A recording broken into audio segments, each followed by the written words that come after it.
자, 보시면 오늘부터 하셔야 되는 건 새로운 얘기, 파동. 자, 파동이 뭡니까? 여러분 다 알고 계시는 거죠? 파동은 파원에서 생긴 진동이 내지를 통해서 옆으로 전달되는 행위입니다.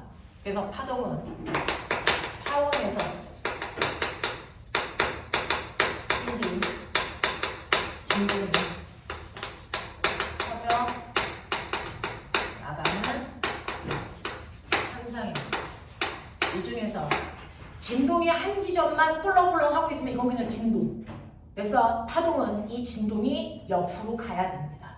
됐어? 그래서 파동과 진동의 가장 큰 차이점은 얘가 옆으로 퍼져나가야 된다는 얘기죠. 이게 파동입니다. 그 파동을 발생시킨 장소를 우리가 파원이라고 부르는 거예요. 그래서 파원에서 생긴 진동이 옆으로 퍼져나가는 현상을 파동이라고 해. 우리 주변에 대표적인 파동 뭐 있어? 소리, 지진, 물결, 이게 대표적인 파동이죠. 그래서 이게 파동의 대표적인 예인데요. 이런 파동이 옆으로 퍼져나갈 때 퍼져나가는 걸 도와주는 물질이 필요해요. 그 물질을 우리가 멋진 말로 뭐라고 하니? 내질이라고 해요. 됐어? 소리라고 하는 게 퍼져나가서 너네 귀 속에 선생님 지금 목소리가 들립니다. 자, 그 목소리는요. 누가 소리가 전달되는 걸 도와주고 있는 겁니까? 누가? 공기가. 됐어? 공기가 없으면 소리는 전달될까 안 될까? 절대 안 된대요.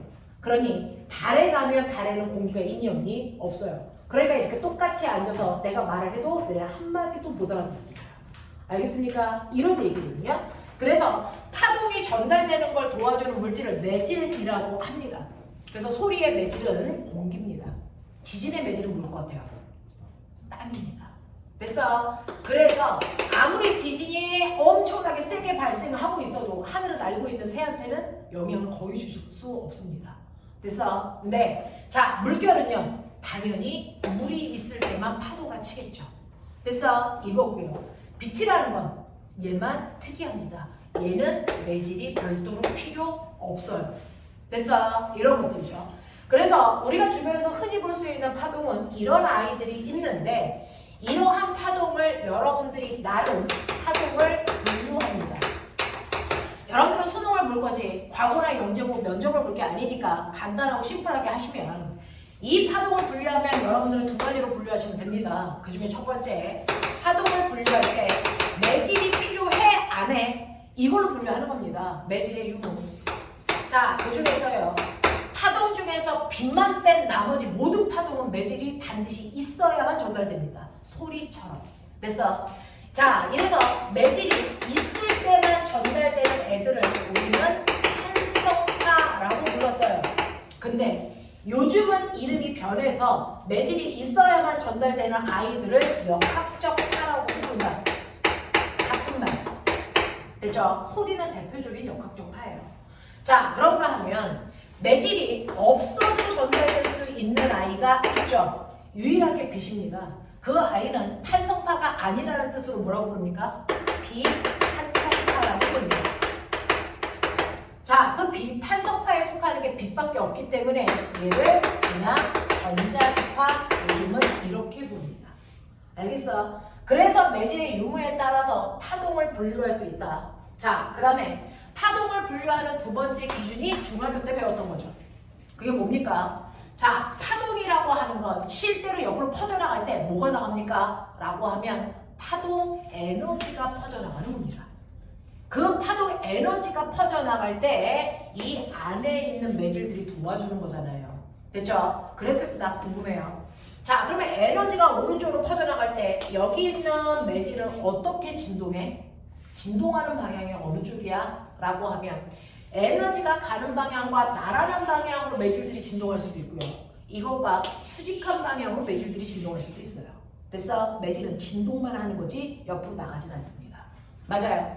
자, 그랬을 때 여러분들 파동이 퍼져나가는 파동의 진행 방향과 매질이 흔들리는 매질의 진동 방향이에요. 이 두 개의 방향 사이의 관계를 설명해 주세요 라고 합니다. 그 중에서 에너지가 나가는 방향과 날아가는 방향으로 진동해요. 자, 이걸 무슨 파라고 했지?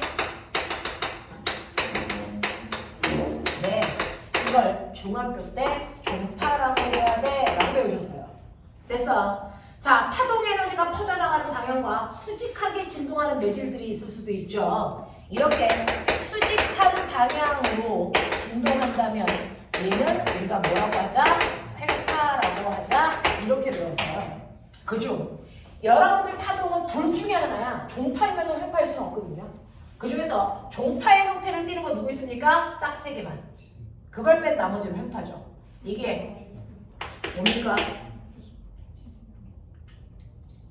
뭡니까? 소리요. 소리를 멋진 말로 음파요.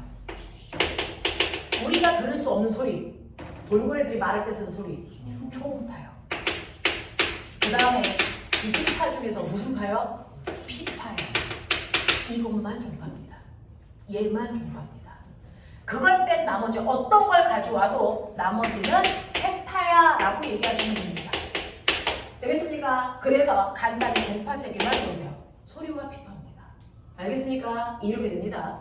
이러한 파동의 구조를 보면 이 파동은 5개의 요소로 형성되어 있어요. 그래서 그래서 그걸 파동의 5요소라고 하고요. 이게 정확하게 눈에 잘 보이는 게 바로 횡파 구조입니다. 그래서 횡파의 구조로 파동의 5요소를 주로 설명하죠. 자, 여기에서 진이 발생했습니다. 여기서 진동이 발생해서 퍼져나갑니다. 그랬을 때 여기에 있는 매질은 횡파니까 수직한 방향으로 진동하겠죠? 그래서 어떡합니까? 가는 방향과 90도로 이렇게 진동합니다. 이게 보편적으로 우리가 파동을 그리는 모습이겠죠. 되겠어? 자, 그랬을 때 가장 높은 곳으로 솟아 올라온 부분을 뭐라고 하더라? 이거 뭐라고 하니? 마루. 안으로 쏙 들어간 부분은 뭐라고 하니? 물. 그래서 마루와 골의 모습이 반복되는 구조가 바로 횡파 구조입니다. 됐어? 자, 그랬을 때 파동의 5요소가 이 안에 다 들어가 있는데요. 그 중에 첫 번째 네 머릿속에서 첫 번째 뭘 알고 있어야 된다? 파장이 뭔지를 알고 있어야 된다. 이 얘기죠. 됐어? 파장이 뭐니?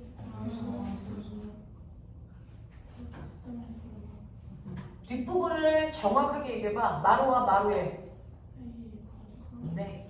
라고 하는 파장은 남다라는 기호로 표현하고요. 다니는 거리니까 미터입니다. 자, 이 파장은요. 마루에서 그 다음 마루까지의 최단 거리.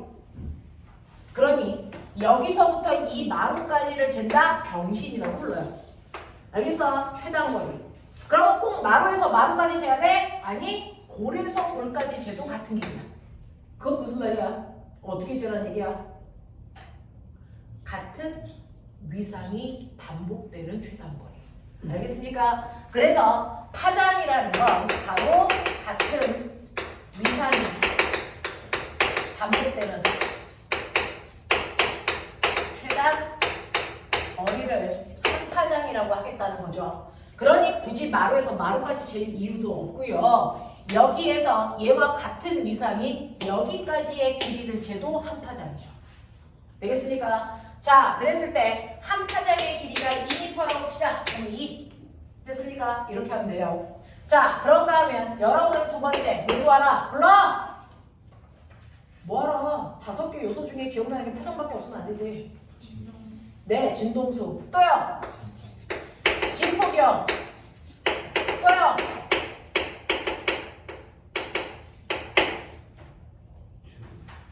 주기요. 또요.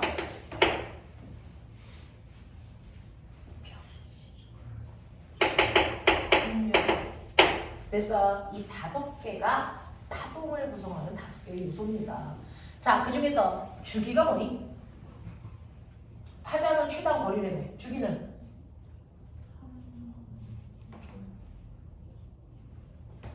바로 뭡니까? 주기는 같은 이상이 반복되는 최단 시간. 마루에서 그 다음 마루가 생길 때까지 걸리는 시간. 알겠습니까? 자, 이 시간이 주기는 타임의 약자 라지티 써요. 라지티. 그래서 단위는 초고요. 그래서 마루에서 마루가 생길 때까지 걸린 시간이 4초라면 그래서 얘는 한 주기가 4초죠. 그래서 주기는 한 번 진동하는 데 걸리는 시간이다. 알겠습니까? 그 뜻이에요. 그러니 주기는 1회 진동하는 데 걸리는 시간의 개념이면 거꾸로요. 1초라는 시간 동안에 너는 몇 번 진동했어? 진동하는 횟수. 이걸 뭐라 그런다? 진동수. 그 진동수를 프리퀀시의 약자 F라고 쓰고요. 단위는 헤르츠입니다. 됐어? 근데 이 진동수는 반드시 주기의 역수인 거죠. 그러니 주기가 4초라면 이하의 진동수가 얼마다? 4분의 1헤르츠다. 이렇게 가는 게 맞다고요. 무슨 말인지 알겠어? 이렇게 되는 관계를 갖습니다. 자, 그 다음에 진폭은 뭡니까? 우리가 쓰는 진폭 A라는 아이는 여기에 있던 이 매질은요, 옆으로는 못 가고 위아래로 진동한다 그랬죠. 그랬을 때 매질이 움직이는 최대 변이, 얘 어디까지 갈 수 있어? 여기까지. 또는 어디까지 갈 수 있어? 여기까지. 알겠습니까? 라는 얘기예요. 그랬을 때 여기가 플러스 2라면 여기가 얼마입니까? 마이너스 2입니다. 그러면 얘는 진폭이 2야 4야? 2죠. 됐어. 여기 있는 매질은 위로 2m 가거나 아래로 2m 가는 거지 4m 간 적은 없어요. 알겠어? 라고 하는 진폭은요, 거리니까 미터 단위로 쓰고요. 매질의 최대 변이를 얘기한다. 이렇게 되는 거예요. 되겠어? 네. 자, 그랬을 때 속력은 똑같아요. 벨로시티의 약자, 단위는 미터per 초겠죠. 됐어? 이 파동의 속력도 똑같습니다. 시간분의 거리예요. 됐어? 모든 속력은 시간분의 거리니까 보이세요? 시간분의 거리 보이죠? 이거라고요. 됐죠? 그러니까 파동의 속력은 시간분의 거리로 계산하시면 되니까 T분의 남다죠. 근데 이걸 잘 보시면 T분의 1에다가 남다를 곱한 거야. T분의 1이 뭐라 그랬어? 진동수. 그래서 파동의 속력은 F 남다로 계산하면 된다. 알겠습니까? 이렇게 가시면 된다. 무슨 말인지 알겠어? 자, 그래서 파동의 속력까지 이 5개의 요소로 구성되어 있는 파동이다. 이게 파동을 구성하는 5가지 요소다라고 하는 겁니다. 자, 그러면 이러한 5가지의 요소로 되어 있는 이러한 파동에는 소리도 있고 빛도 있고 지진도 있고 별거 다 있어. 자, 그 중에서요, 여러분들 아시죠? 빛이 오다가 굴절해. 오늘 배울 건데요. 왜 굴절할까? 빛이 공기 중에서 물속으로 들어올 때 꺾이죠. 왜 꺾여요? 매질마다 네, 빛이 전달되는 속력이 달라져서 그래요. 그러면 공기 중에서 전달되는 빛의 속력과 물속에서 전달되는 빛의 속력이 같아 달라요. 알겠습니까? 네, 같은 파동이라도 어떤 매질을 통과해 오느냐에 따라 속력이 달라진다 이 얘기예요. 자, 그렇다면 거꾸로 얘기할게요. 파동의 속력을 결정하는 건 뭡니까? 빛의 속력을 결정하는 것, 소리의 속력을 결정하는 것 뭡니까? 바로 파동의 속력을 결정하는 건 그 파동이 지나오는 매질의 상태와 성질, 상태, 고체, 액체, 기체 그거 얘기하는 거야. 됐어? 그 중에서요 반드시 매질이 있어야만 전달되는 탄성파의 대표적인 소리라고 있죠. 자, 소리는요 어떤 매질을 통과하니까 제일 빨라? 불러. 탄성파는요 매질들의 입자가 서로서로 쳐줘야 되거든요. 그러니까 입자가 빽빽할수록 빨리 쳐줘요. 그래서 빨리 전달된다고요. 알겠습니까? 그래서 소리가 전달될 때요 가장 빨리 전달되기 위해서는 무슨 매질? 액체 매질을 통과할 때가 액체나 기체를 통과할 때보다 소리가 빨리 전달돼서요. 이렇게 철로가 있는데 여기에 산이 있어서 기차가 오는 게 안 보여. 됐어? 그랬을 때 철로에 귀를 대고 듣는 사람, 서서 듣는 사람, 누가 더 기차가 오는지가 빨리 느낄 수 있냐? 네, 철로에 귀를 대고 있는 사람이 더 빨리 들어요. 왜? 고체 매질을 통과해서 진동이 전달될 거예요. 알겠습니까? 이 얘기고요. 소리는 아무 매질도 없는 진동 속에서는 전달되지 않는다라고 한다고요. 그래서 자, 근데 같은 공기라도요 전달되는 속력이 또 달라요. 왜? 성질이 다르니까. 뭐에 따라? 온도에 따라. 알겠어? 뜨거운 공기에서 빨리 전달될까요? 차가운 공기에서 빨리 전달될까요? 그것 때문에 남말은 새가 듣고 반말은 쥐가 듣잖아요. 알겠습니까? 어떤 공기에서 전달되는 속도가 더 빠를까요? 더운 공기. 걔가 운동 속도가 빨라서 더 빨리 치니까. 알겠습니까? 그래서 더운 공기에서 전달되는 속력이 찬 공기에서 전달되는 속력보다 훨씬 더 커. 근데 나 물어볼게. 낱말은 누가 들어? 새가 들어. 그러면 낮에는요 어느 쪽 공기가 더 차가워요? 위, 아래. 아래가 낮에는 40도, 위에는 90도. 땅바닥에서 열 나오잖아. 그것 때문에 땅바닥에 가까운 쪽이 더 뜨겁잖아. 근데 낮에는 소리가 어디로 있다고요? 위로. 어느 쪽으로 있다는 얘기야? 항상 파동은 속력이 느린 쪽으로 꺾여요. 알겠습니까? 밤이 되면 반말은 누가 듣는다고요? 쥐가 듣는다고요. 왜? 기온 역전 현상이 일어나요. 20, 40. 알겠습니까? 그래서 반말은 쥐가 듣는 겁니다. 알겠습니까? 이런 식으로 표현하는 거죠. 자, 이랬을 때요. 여러분들 여기까지는 몰라도 되지만 한번 할게요. 온도에 따라 소리가 전달되는 속력 우리는 331 더하기 0.67 계산하면 돼요. 이때 T는 공기의 온도, 기온입니다. 그 기온이 15도일 때를 우리가 평균 영속이라고 합니다. 넣고 계산. 얼마? 얼마 나오니? 340. 그래서 우리가 음속 그럼 평균적으로 340m/s 초라라고 기억하는 겁니다. 알겠습니까? 이런 얘기입니다. 자, 그런가 하면 파동의 속력 중에 물결이요. 파도, 넘실넘실 파도가 치죠. 자, 이렇게 넘실넘실 파도가 치는데 어떤 물에서는 파도의 속력이 빠르고요. 어떤 물에서는 물결의 속력이 느립니다. 자, 그러면 파도의 속력을 결정하는 건 뭡니까?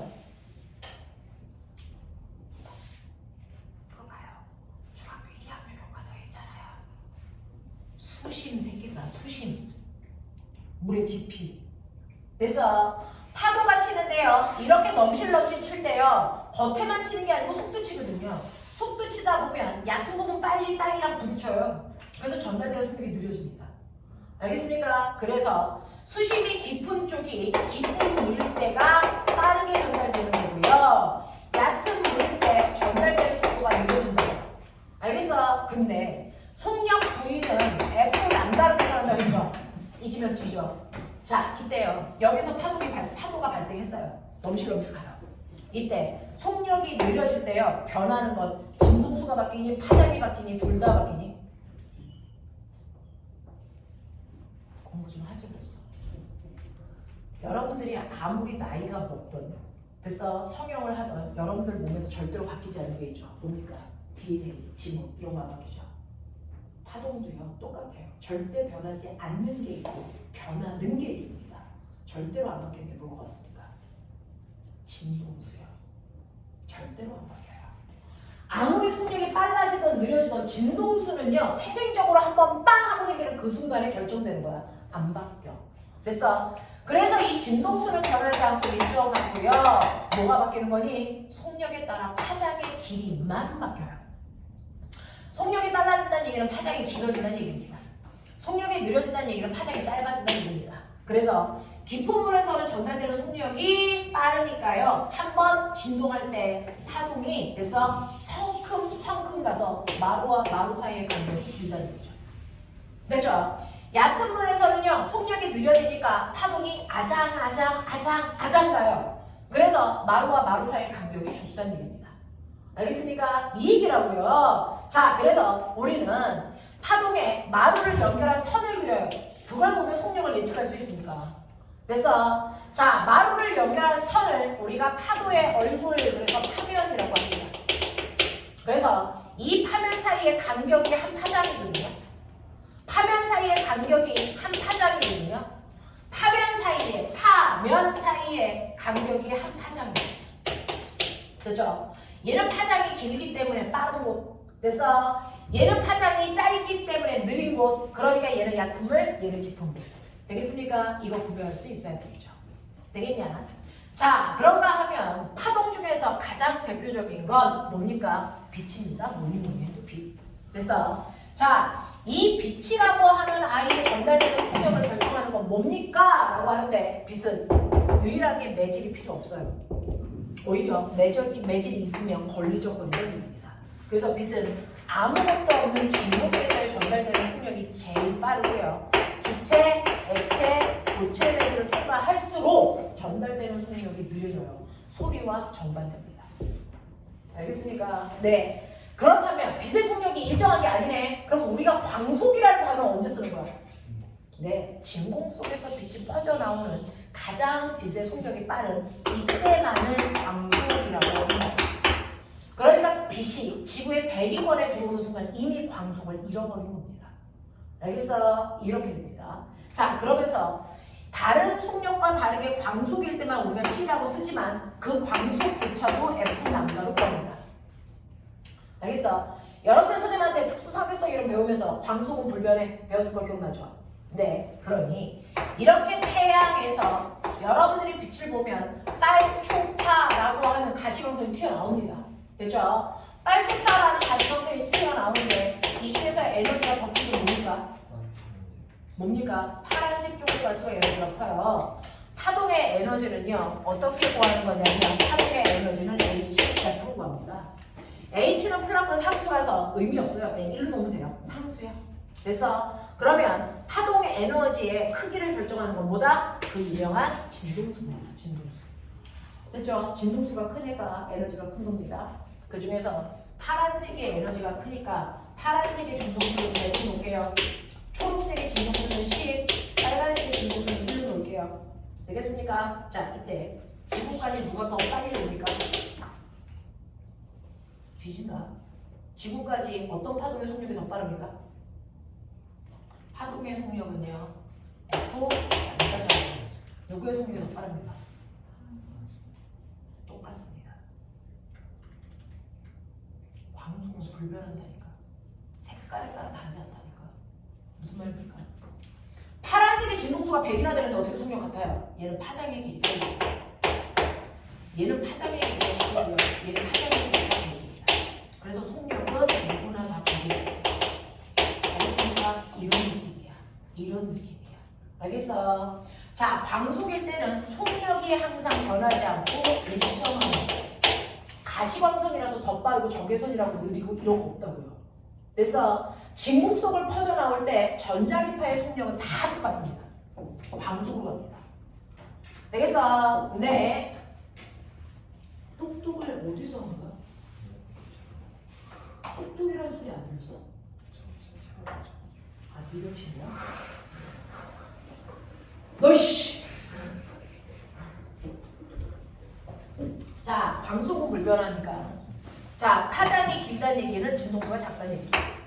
그래서 진동수는 파장분의 광속으로 우리가 쓸 수 있고요. 그렇다면 파동의 에너지는 HF인데 진동수가 파장과 반비례하기 때문에 여기에다가 람다분의 C 집어넣으면 되니까 람다분의 HC가 파동의 됐어 에너지를 구하는 또 다른 방법이겠죠. 알겠습니까? 이렇게 된다라고 하는 거 기억을 좀 해봐 두시면 된다. 자, 그래서 진공일 때 빛이 통과할 때 속도가 제일 빨라 이거 광속이라고 하고요. 얘네들은 광속이 아니다. 알겠습니까? 이렇게 된다는 거 기억을 좀 해봐 두시면 되겠죠. 그래서 파동의 속력은요, 진동수에 의해 결정되는 게 아니에요. 매질에 의해 결정됩니다. 알겠습니까? 네, 이렇게 된다는 거 여러분들이 알고 계시면 되겠습니다.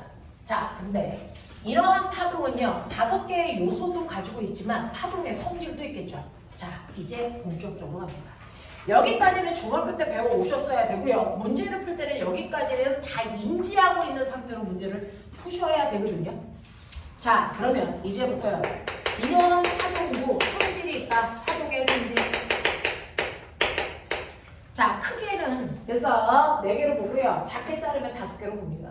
자, 파동의 성질 중에 여러분들이 알고 있는 파동, 빛이죠. 중학교 때 배웠어요. 빛의 성질. 그게 파동의 성질입니다. 자, 빛의 성질 중에 첫 번째는 뭐한다? 꽃장 가려는 직진성을 가지고 있다. 자, 빛이 꽃장 가는데 꼬맹아 거기에 걸리적거리는 어떤 아이가 있으면 얘를 통과할 수 있니 없니? 없죠. 그래서 여기는 빛이 그냥 가는데 여기 있는 빛은 도달하지 못해. 그래서 뭐가 생기게? 그림자지는 현상이 생깁니다. 됐죠? 그래서 빛의 직진성의 증거는 그림자가 지는 현상인데 이게 우주에서도 나타나죠. 우리가 우주의 그림자 지는 현상 뭡니까? 식현상입니다. 그래서 여러분들이 알고 있는 식현상이 바로 파동의 빛의 직진성 때문에 생기는 거죠. 그 중에서 일식이라는 건 그림자에 의해서 태양이 먹힌 거예요. 누구의 그림자에 의해서? 달의 그림자. 알겠습니까? 달의 그림자 속으로 태양이 들어가서 안 보이는 현상이에요. 맞죠? 자, 월식은요. 지구가 만든 그림자 속에 달이 들어가서 안 보이는 현상이죠. 알겠어? 이게 빛이 직진하기 때문에 나타나는 현상입니다. 자, 파동의 성질 중에 두 번째 성질. 그 유명한 중학교 때 여기까지가 핵심이었죠. 뭡니까? 반사. 되겠냐? 빛이 가다가요. 다른 배지를 만나면 됐죠? 빛이 되돌아 나와요. 이걸 빛이 반사됐어요. 이렇게 표현하잖아요. 됐죠? 빛이 가다가 되돌아 나오는 현상이 생기는데 이걸 우리가 반사됐어요 라고 얘기합니다. 자, 그랬을 때 빛이 들어간 면에 접선을 그리고 그 접선과 90도의 선을 그리면 이 선을 뭐라고 했니? 법선. 이 법선으로부터 빛이 들어오는 입사광선까지의 각도를 재세요. 이게 입사광입니다. 법선으로부터 반사돼서 나가는 반사광선까지 각도를 재세요. 이게 바로 뭡니까? 반사광입니다. 됐어? 그래서 입사광과 반사광이 생기는데 이때 여러분들이 알아두셔야 되는 거 반사법칙이 생깁니다. 이게 무슨 말이야? 반사법칙이 뭐야? 중학교 때 배웠어. 네. 언제나 빛이 가다가 다른 매질을 만났을 때 되돌아 나오는 현상이 생기는데 이때 반드시 입사각과 반사각의 크기 어때야 된다? 같아야 된다는 거죠. 됐어? 네. 항상 입사각과 반사각의 크기는 같아야 된다. 예외는 존재하지 않는다. 알겠습니까? 이렇게 되는 겁니다. 그래서 입사각이 30도면 언제나 반사각은 30도밖에 가질 수 없다는 얘기예요. 됐죠? 근데 너네 배웠어. 반사의 종류. 표면이 매끄러워요. 그러면 같은 강원에서 빛이 평행하게 들어오기 때문에 됐어? 법선을 그렸을 때 모든 입사광선이 이루는 각도는 다 똑같아요. 몇 도? 30도, 30도, 30도, 30도라고 치자. 그러면 입사각이 30도니까 반사각 다 몇 도? 30도. 그래서 30도를 이루는 각도로 모든 빛이 30도, 30도, 30도로 나가니 얘네들이 향해 가는 방향이 다 뭐하다? 같다. 됐습니까? 이런 반사를 뭐라 그러니? 네, 그렇죠. 정확하게 반사했어요. 정반사. 정반사는요. 표면이 매끄러운 면에서 일어나는 반사로. 됐어? 네. 그 반사된 빛이 우리가 한 방향을 향해서 가고 있어요. 그럼 빛이 한 방향으로 가는지 두 방향으로 가는지 눈에 보여? 그거 보이면 여기 있으면 안 되고 병원 가야죠. 그렇죠? 네. 그럼 빛이 한 방향으로 가고 있다는 증거가 뭐냐? 정반사 일어나고 있어요. 증거가 있을까요? 있죠. 뭡니까? 정반사 일어나는 대표적인 도구가 뭔데요? 거울에서만 나타나는 현상. 주변 유광과 빛입니다. 그리고 정반사하기 때문에 나타나는 현상이야. 알겠습니까? 네. 자, 그러면 칠판에 여러분들 다 서 있으면 여러분들 모습 빛이 나요? 아니죠. 얘는 정반사 안 합니다. 무슨 반사합니까? 남반사합니다.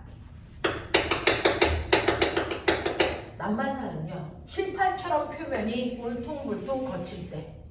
그래서 빛이 나란하게 오고 있어요. 됐죠? 자, 그 빛이 나란하게 오는데 이 빛은요, 요 점에 들어와요. 그러면 여기에 접선을 그으세요.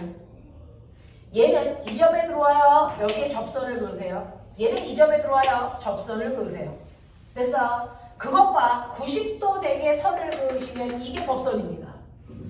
얘와 90도 되게 선을 그으시면 이게 법선. 이게 법선이죠. 맞습니까? 그랬을 때 요 각도가 30도면 반대쪽으로 30도 방향으로 빛이 이렇게 나간다고요. 이 각도가 10도면 법선으로부터 반대 방향 이쪽 방향으로 10도로 빛이 이렇게 나간다고요. 그래서 이 각도가 60도면 법선으로부터 반대 방향의 60도로 빛이 이렇게 나가고 있다는 얘기입니다. 알겠습니까? 이렇게 표면이 거칠기 때문에 빛이 반사돼서 나가는 방향이 모두 다 달라요.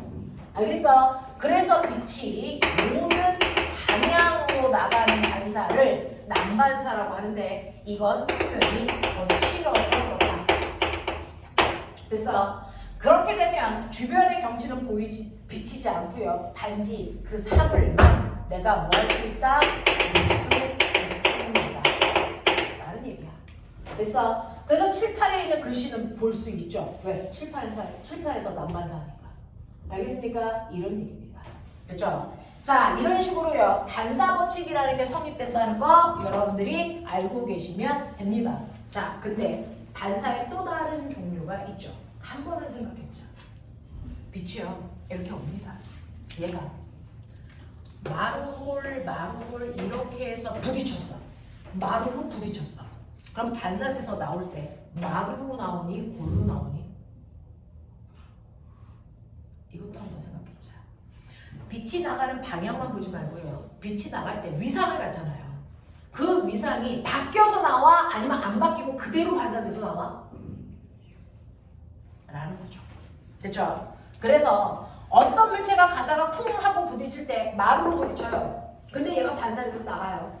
나갈 때요. 그대로 마루로 반사돼서 나갈 수도 있고요. 아니면 형태가 전혀 다르게 골로 형태가 바뀌어서 나갈 수도 있습니다.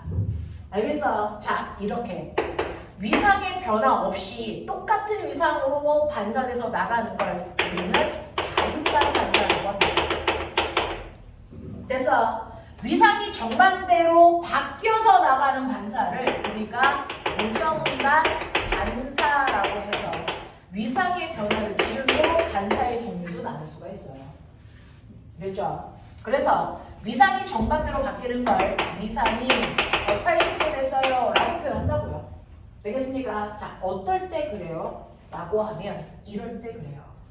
여러분들이요. 됐어? 네. 공기 중에서 빛이 물속으로 들어가. 그러면 공기에서 진동하던 빛이 물속으로 가면 진동하기 쉬워지니 어려워지니? 쉬워지니 어려워지니? 어려워지죠. 그래서 전달되는 속도도 느려지는 거예요. 됐어? 이렇게 나보다 진동하기 어려운 매질을 만날 때 진동이 고정당해요. 고정당 반사. 이때 방향이 180도로 바뀌어서 반사돼서 나와요. 됐어? 근데 거꾸로요. 물에 있던 빛이 공기 중으로 나와요. 그러면 나보다 진동하기 쉬운 매질을 만난 거죠. 이럴 때는 자유로워지는 반사를 합니다. 위상 변화 없다고요. 알겠습니까? 그래서 위상이 변하는 반사도 있고요. 위상이 안 변하는 반사도 있다. 나보다 진동하기 어려운 물질을 만날 때 위상은 바뀐다. 알겠습니까? 이렇게 된다라고 하는 거 기억을 좀 해봐 두시면 된다. 이게 반사 법칙이고요. 고등학교 때는 자유단 반사, 고정단 반사라는 얘기도 나온다. 되겠죠? 자, 그런가 하면 여러분 세 번째 오늘 요거 해드리려고 끌고 왔습니다. 됐죠? 빛의 성질 중 세 번째 성질이 뭘까요? 이게 바로 굴절입니다. 굴절입니다. 자, 굴절이 뭡니까? 반사는 빛이 가다가 되돌아 나오는 현상이라면 굴절은 됐어? 네. 공기 중에서 물 속으로 빛이 갈 때요. 물론 반사돼서 되돌아 나오는 빛도 있지만 물 속으로 들어가는 빛도 있겠죠. 근데 이게 똑바로 들어가니 꺾여 들어가니? 똑바로 들어가요? 꺾여 들어가요? 꺾여서 들어가죠. 됐어? 그래서 굴절은 다른 매질을 만났을 때요. 파동이 꺾여 들어가는 현상입니다. 방향이 휘어서 들어가는 현상을 굴절이라고 해요. 됐죠? 자, 그러면 꺾여 들어가는 거니까 입사광선, 반사광선, 굴절광선 이렇게 표현해요. 그랬을 때 법선을 그렸을 때요. 입사광선까지의 각도는 입사각, 반사광선까지의 각도는 반사각. 그럼 법선으로부터 굴절광선까지의 각도는 뭐라 합니까? 이걸 굴절각 이렇게 부르기로 했죠. 우리 이렇게 했죠. 됐죠? 자, 이런 식으로 해서 공기 중에서 물속으로 빛이 들어갈 때요. 꺾여 들어가죠? 왜 꺾여? 그냥 똑바로 가면 안 돼? 똑바로 가면 안 돼? 절대 안 됩니다. 왜요? 매질마다 전달되는 속력이 달라서 그렇습니다.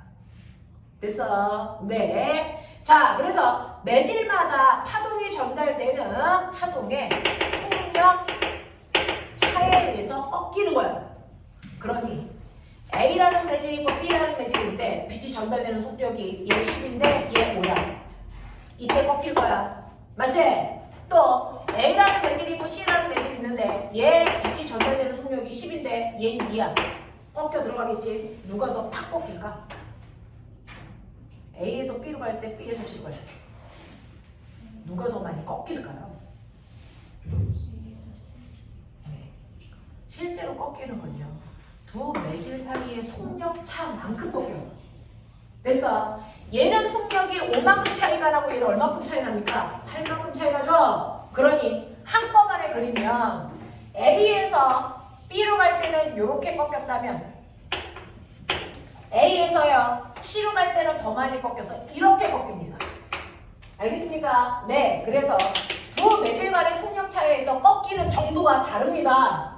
됐어? 그 꺾이는 정도를 뭐라 그럴까? 불절이라고 합니다. 됐어? 불절각이 아니고요. 불절률이라고 표현합니다. 됐어? 그러면 이때 불절률이 더 큰 거예요. B입니까? C입니까? 불절률이 더 큰 거 누굽니까? 똑바로 본 거보다 얘는 요만큼 꺾여 들어갔고 얘는 이만큼 꺾여 들어갔죠. 불절률이 더 큰 거 누굽니까? C입니다. 됐죠? A에서 C로 갈 때요 훨씬 더 많이 꺾여 들어갔다고요. 왜? A에서 C로 갈 때 속력 차이가 더 컸기 때문에. 알겠습니까? 이런 얘기 하는 거야. 이런 얘기 하는 거야. 자, 그래서 얼마나 팍 꺾였니? 됐어? 라고 하는 걸 우리는 뭐라고 한다? 그걸 멋진 말로 불절률이라고 해. 처음 들어. 맞아? 처음 들어. 그건 아니야? 꺾이는 정도를 불절률 N이라고 써요. 됐죠? N이라고 씁니다. 근데 이 불절률에는 두 가지가 있어요. 뭐가 있냐면 여러분들이 알고 있는 절대 불절률이라는 게 있고요. 상대 불절률이라는 게 있다. 이렇게 돼요. 그래서 절대 불절률과 상대 불절률로 나눌 수가 있어요. 그 중에서 절대 불절률은요, 일반적으로 N 공기, N 물 이렇게 써요. 공기의 절대 불절률, 물의 절대 불절률 이렇게 읽어요. 됐어? 상대 불절률은요, N 공기, 물. 공기에서 물로 갈 때 상대 불절률 이렇게 읽어요. 됐어? N 물, 공기, 거꾸로 물에서 공기로 갈 때 상대 불절률 이렇게 읽어요. 알겠어? 예를 들어서 공기에서 물로 갈 때요 상대 불절률이 2면 물에서 공기로 갈 때 상대 불절률이 얼마 나오게? 2분의 1 이런 거거든요. 이런 거거든요. 자, 그래서 얘는 공기에서 물로 갈 때 상대 불절률을 얘기한다. 그러니까 얘가 공기 중에서 물로 가는 N 공기 물의 상대 불절률이죠. 됐어? 자, 그럼 볼게요. 여러분이 보시는 것처럼 여기가 공기고 여기가 물이야. 빛이 잘 가다가 꺾여 들어갈 거야. 되겠죠? 자, 꺾여 들어가서 이게 입사가, 이게 굴절가 이렇게 되네요. 얘가 60도, 얘가 30도 이런 느낌. 이런 느낌. 자, 그랬을 때 여기에서는 입사가, 반사가, 굴절가 이렇게 생기는데요. 자, 보세요. 입사각과 반사각은 반사각질 때문에 반드시 같아야 돼. 맞아? 그러니까 입사각이 60도면 반사각이 60도야. 됐어? 예외는 없어. 됐니? 정반사를 하던 남반사를 하던 반사법칙은 늘 성립해. 되겠죠? 자, 근데 굴절각 30이네? 얘보다 작네? 됐어? 항상 굴절각은 작아야 되니? 첫 번째 질문. 입사각보다 굴절각은 무조건 작습니까? 언제나? 아니요. 공기에서 물로 들어와서 작아진 거죠. 만약에 물에서 쏴서 공기로 나가면 이게 굴절각이 돼요. 그래서 굴절각은 입사각보다 클 때도 있고 작을 때도 있습니다. 그 중에서요. 이 각도가요. 지금 공기 중에서 물속으로 갔기 때문에 여기 각도가 작아요. 이 각도가 바로 빛이 전달되는 속력을 표현합니다. 됐죠? 빛은 공기 중에서 빠르니 물속에서 빠르니? 공기 중에서의 속력이 훨씬 빠르죠. 그래서 공기 중에서 생기는 각도가 훨씬 큽니다. 물에서 생기는 각도가 훨씬 작습니다. 알겠어? 각도가 속력을 표현합니다. 알겠어? 자, 근데 저요. 여기서 입사각을 조금 크게 할까요? 70도. 이해돼? 그러면 굴절각은 커질까 작아질까 그대로일까? 이거 70도. 예.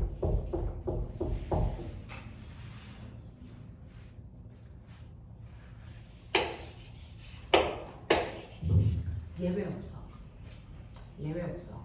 입사각이 커지면 굴절각은 무조건 같이 커져요. 알겠어? 빠른 데서 느린 데로 가든 느린 데서 빠른 데로 가든 상관없다 이거야. 됐어? 입사각이 변한 만큼 굴절각도 변합니다. 됐죠? 그래서 굴절각도 커져서 40 이런 느낌이야. 알겠어? 이런 변화 과정을 거칩니다. 자, 그래서 이런 식으로 입사각과 반사각이 생기는데 됐죠? 이때요. N 공기 물의 상대 굴절률 구해주세요. 이겁니다. 됐어? 이 상대 굴절률에 대해서 설명한 과학자의 이름이 스넬이라고. 이걸 스넬 법칙 이렇게 얘기합니다. 됐죠? 자, 이때 보시면 얘가 꺾여 들어가는 이유는 딱 하나죠. 두 매질 사이에 뭐 때문에? 뭐 때문에? 속력차 때문에. 됐어? 그래서 이 상대 굴절률은 공기에서의 속력과 물에서의 속력의 비율로 얘기합니다. 이게 상대 굴절률이야. 알겠어? 네. 그러니까 여러분들이 만약에 공기 중에서 빛의 속력이 10이고요. 물에서의 빛의 속력이 5라고 치자. 상대 굴절률 얼마 나옵니까? 5분의 10 얼마? 2 이렇게 나오는 거야. 알겠어? 이렇게 나오는 거야. 자, 근데 속력 어떻게 구하라 그랬죠? 아까? V는 F 람다. 알겠어? V는 F 람다. 그러니 공기 중에서 왔던 빛이 물속으로 들어간다. 그쵸? 그랬을 때 꼬맹아, 이건 공기값, 이건 물값. 저 궁금해요. 공기 중에서 물속으로 들어갈 때요, 변하지 않는 게 뭐라 그랬어요? 진동수. 그러니까 얘는 물속으로 들어가서 진동수가 10이면 여전히 10입니다. 맞죠? 그러니까 약분 되겠죠.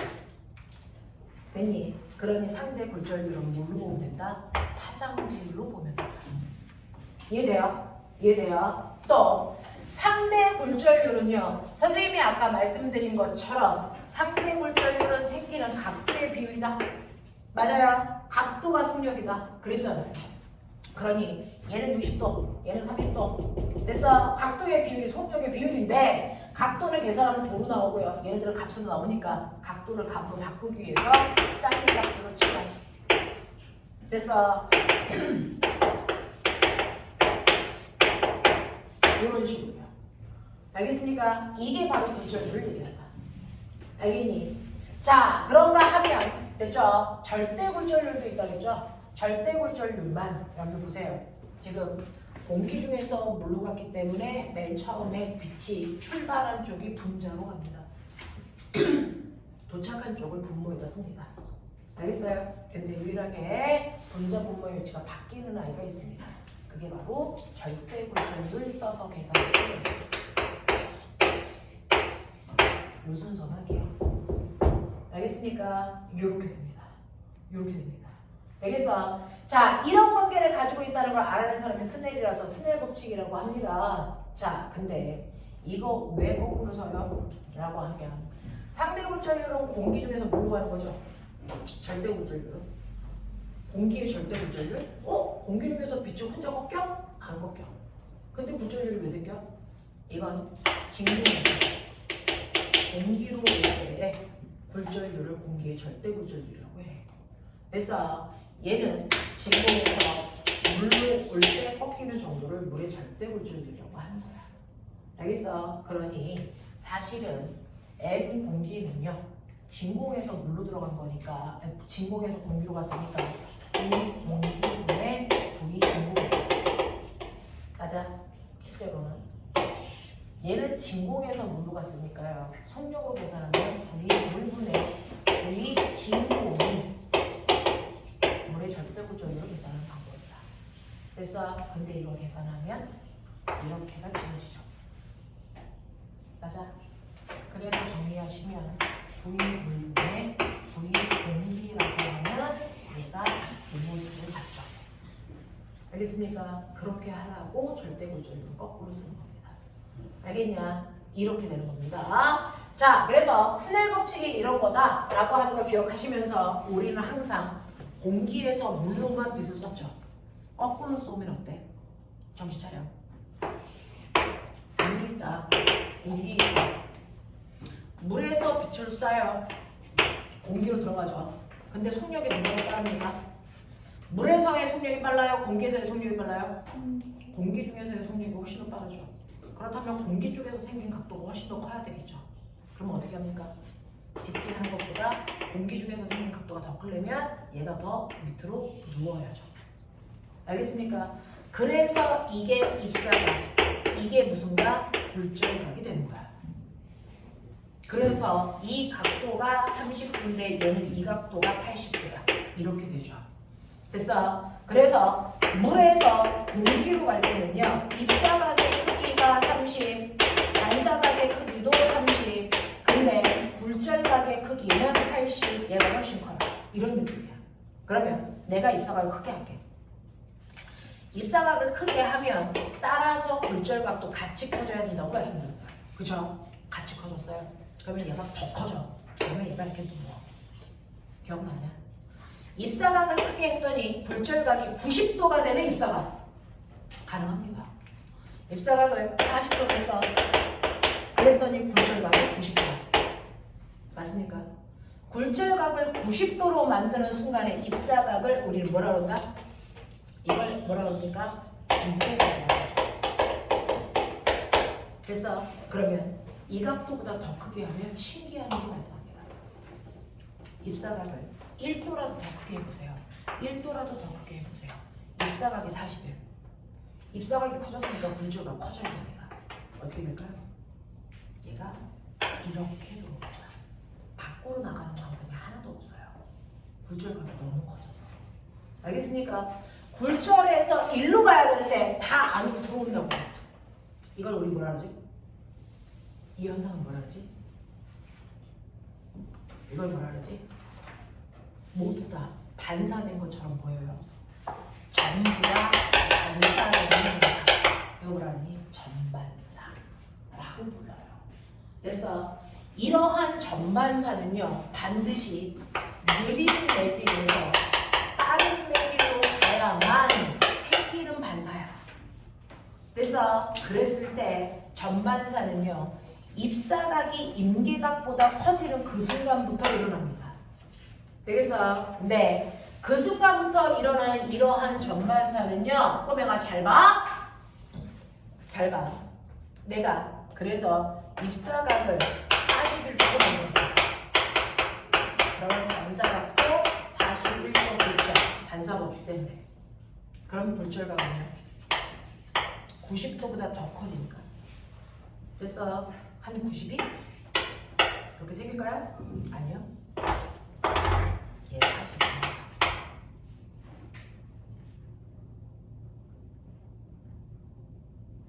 왜요? 이렇게 입사하면 이렇게 반사각이 생겨요. 이거 41, 얘 41. 그리고 굴절각은 90도보다 더 커져서 안으로 들어와서 이렇게 돼서 이 각도가 92가 될 것 같죠? 그렇지 않다. 왜요? 얘가 안으로 들어오는 순간 굴절광선이 반사광선에 합체돼버려요. 굴절광선 자체가 없어집니다. 알겠어? 그래서 전부 다 반사만 됩니다. 이게 전반사예요. 알겠습니까? 이렇게 되죠. 이러한 전반사를 이용해서 만든 도구가 있어. 얘기해봐.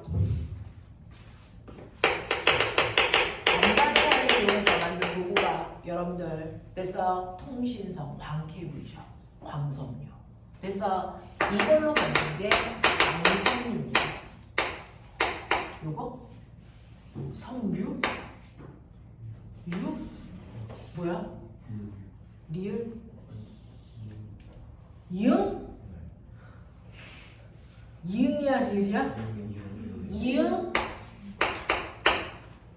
됐어? 네, 광석류. 됐니? 이런 아이인데요. 그동안에는요, 우리가 썼던 건 전선이었어요. 우리가 인터넷 사용할 때 연결선이 전선이었지 광석류가 아니었단 말이야. 그러면 전선이라는 건 그 안에 구리선이 이렇게 들어있어요.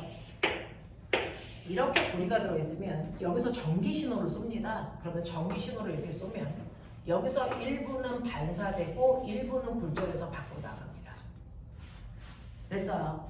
일부는 반사되고 일부는 굴절해서 밖으로 새나갑니다. 이렇게 됐을 때 새나가는 요 새끼를 잡아서 도청하는 거였어요. 그래서 옛날에 통신사는 도청이 있습니다. 전파가 밖으로 빠져나가니까. 알겠어? 또 이렇게 전파가 밖으로 빠져나가면 내가 쏘는 에너지가 100이면 그 중에서 90번 반사되지만 10번 밖으로 나가. 또 여기서 10 나가 80원. 또 10 나가 70원. 됐어? 이렇게 해서 통신선을 지나가면서 에너지의 손실이 계속 일어나니까 화면이 찌끄리고 됐어? 소리가 잘 안 들리는 현상들이 생기죠. 됐어? 이런 현상을 막기 위해서요. 이제 통신선을 우리가 구리선을 안 쓰고 광석류라는 걸 씁니다. 됐어? 그 광석류를 쓰는데요. 광석류의 구조는 외우셔야죠. 머릿속에 넣으셔야 되는데 이렇게 성질이 다른 두 개의 물질로 만듭니다. 성질이 다른 두 개의 물질로 이렇게 만들어요.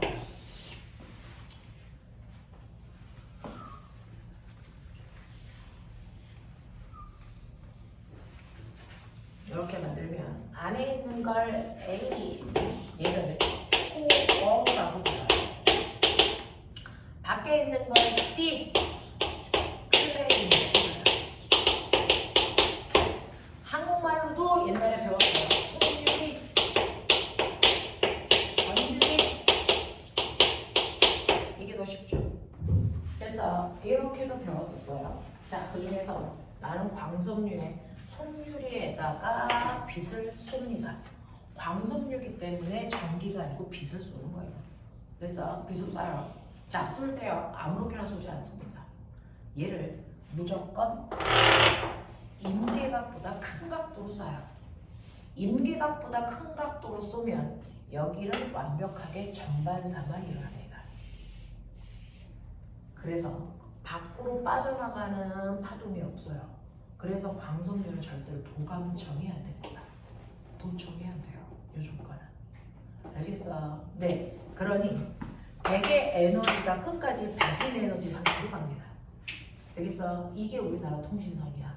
이런 통신선을 전국에 가지고 있는 나라들이 거의 없어요. 되겠냐? 이렇게 됩니다. 이런 광석류를 만들기 위해서는요. 꼬매나 코어는 속력이 빠른 매질로 만들어야 될까? 느린 매질로 만들어야 될까? 전반사가 일어나야 돼. 얘는 느린 매질. 얘는 빠른 매질로 만들어야죠. 그래야 전반사가 가능하겠죠. 되겠습니까? 네. 느리다는 건 굴절률이 크다라고 표현합니다. 됐어? 그래서 굴절률이 큰 매질. 빠르다는 건 굴절률이 작은 매질. 이렇게 표현합니다. 알겠습니까? 이렇게 만들어서 전반사를 하게끔 하시면 됐죠? 네. 에너지의 손실이 없습니다. 알겠습니까? 네. 이런 식으로 해서 여러분들 광석류를 이용해서 우리가 통신을 하는 것도 스넬의 굴절 법칙을 이용한 거다라고 하는 거 그 얘기가 나와 있습니다. 자, 보세요. 57, 58까지는 기본적인 파동에 대한 설명 여러분들이 됐어 중학교 때 배웠던 얘기입니다. 자, 그 다음에 59페이지는 드디어 스넬 법칙이라는 굴절 법칙이 나와 있어요. 사실은 고등학교에서 반사 법칙 별도로 배우지 않습니다. 중학교 때 다 하고 오셔서 되겠죠. 자, 그래서 굴절 법칙이라고 불러도 되고 스넬 법칙이라고 불러도 되는 굴절률에 대한 얘기입니다. 자, 그 굴절률에 대한 얘기들이 나와 있고 스넬 법칙을 정리한 내용이 한 장 넘기시면 되죠. 여러분들이 가지고 있는 60페이지에 있는 그런 공식들. 그래서 이게 바로 스넬 법칙을 얘기하는 거다. 자, 그래서 절대 굴절률, 상대 굴절률. 되겠습니까? 이런 것들이 뭘 얘기하는지를 좀 보시면 될 것 같고요. 이렇게 빛이 굴절하기 때문에 또는 소리가 굴절하기 때문에 나타나는 다양한 현상들을 그려놨어요. 됐죠? 빛이 굴절하기 때문에 신기루나 아지랭이 현상 같은 게 생기고요. 소리가 굴절하기 때문에 낱말은 새가 듣고 반말은 쥐가 듣습니다. 항상 꺾일 때 느린 매질이 있는 방향으로 꺾입니다. 알겠습니까?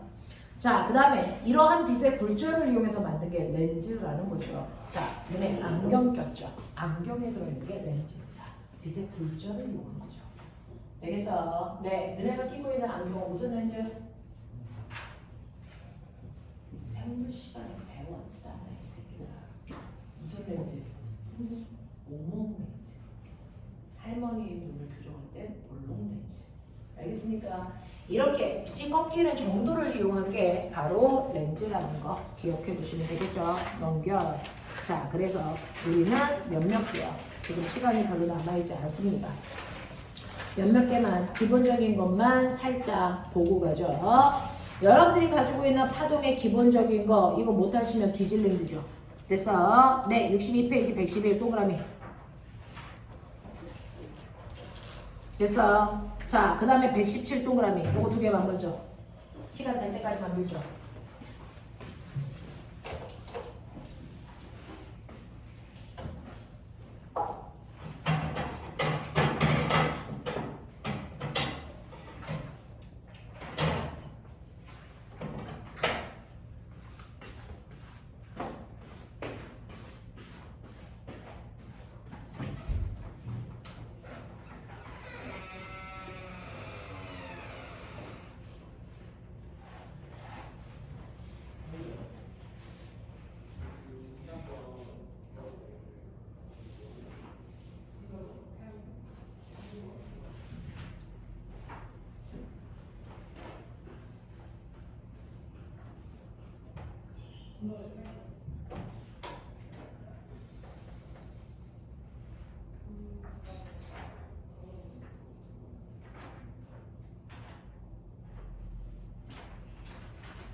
해봐봐.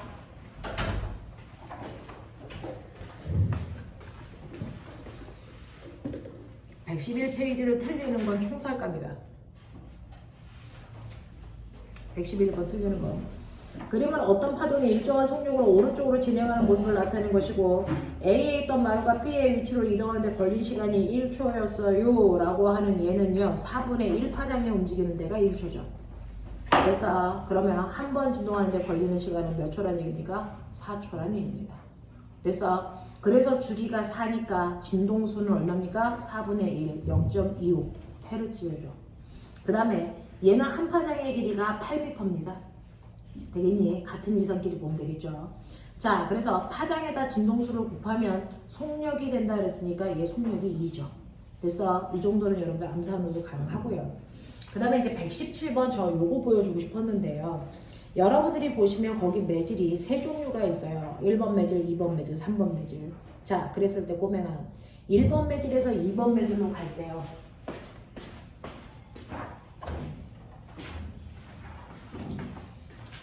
이렇게 되어 있어서 여기가 1번 매질, 여기가 2번 매질, 여기가 3번 매질 이런 느낌으로 그려져 있는 것 같아요. 자, 그랬을 때 1번 매질에서요. 파동이 갈 때요. 얘가 이렇게 갑니다. 자, 이렇게 가고 있어요. 그래 여기 곡선이 갑니다. 됐죠? 자, 그러면 얘가 꺾이지 않고 쭉 가면 이렇게 가야 되는데 얘가 어디로 꺾였냐면 더 이렇게 꺾였어요. 되겠죠? 자, 그렇다면 얘는요. 어떤 매질 쪽으로 꺾인 거예요? 1번 매질에 가깝게, 2번 매질에 가깝게 또는 상관없이 요거 각도도 보셔도 되죠. 그래서 납선을 기준으로 해요. 입사가 굴절각. 누가 더 커요? 굴절각이 더 크죠. 되겠어? 그러니까 1번 매질보다 2번 매질이 전달되는 속력이 더 빠른 매질이라는 얘기입니다. 이래니 이런 식으로 봐. 각도 봐. 자, 그 다음에 여기서 이렇게 왔어. 그럼 여기 또 꺾였겠죠? 자, 꺾일 때요. 얘가 이렇게 꺾였네요. 그럼 또 각도 체크. 요 각도, 요 각도. 누가 더 커요? 3번 매질 쪽 각도가 훨씬 더 큽니다. 됐죠? 그래서 3번 매질이 전달되는 속도가 더 빠르네. 이렇게 가시면 되겠죠? 자, 그러면 이건 속력이고 이건 속력이고 그러면 굴절률은 어때? 속력과 반대야. 맞죠? 굴절률은 속력과 반대입니다. 이렇게 가셔야 되겠죠. 알겠어? 속력이 느린 매질일수록 굴절률이 크게 나타납니다. 알겠니? 이런 느낌이야. 자, 그 다음에 넘어갑니다. 자, 그런 느낌으로 보시면 여러분들이 가지고 있는 126번이 되지 않을까? 요것만 풀고 가죠. 126.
각도가 뭐다? 각도가 뭐다? 속력이다. 됐어? 각도는 속력이다. 그래서 속력을 비교해 준 게 각도 비교한 거다. 알겠니? 여러분들이 보시면요. 세타2의 각도가 제일 작고요. 세타3고요. 세타1이고요. 그러면은 속력이 세타2가 제일 느려요. 되겠어요? 네. 속력은 어떻게 보여요? F 람다예요. F 람다예요. F 람다예요. 이런 거죠. 근데 진동수가 어때요? 같아요. 그죠? 진동수는 같기 때문에 속력 그 자체가 파장의 길이다. 알겠습니까? 이런 얘기. 얘네 속력 그 자체가 바로 파장의 길이입니다.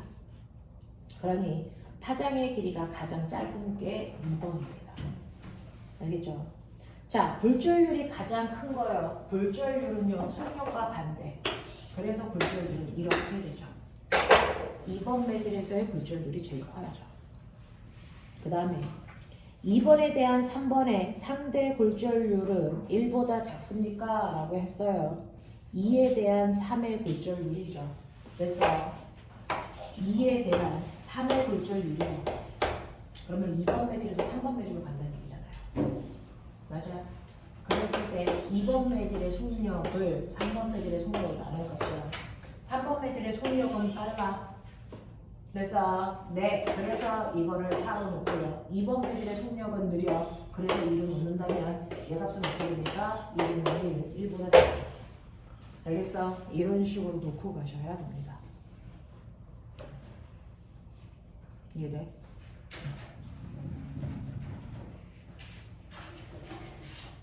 그래서 상대굴절률이 1보다 작아지면 빠른 매질로 갔구나. 1보다 커지면 느린 매질 쪽으로 갔구나. 라고 얘기하시면 돼요.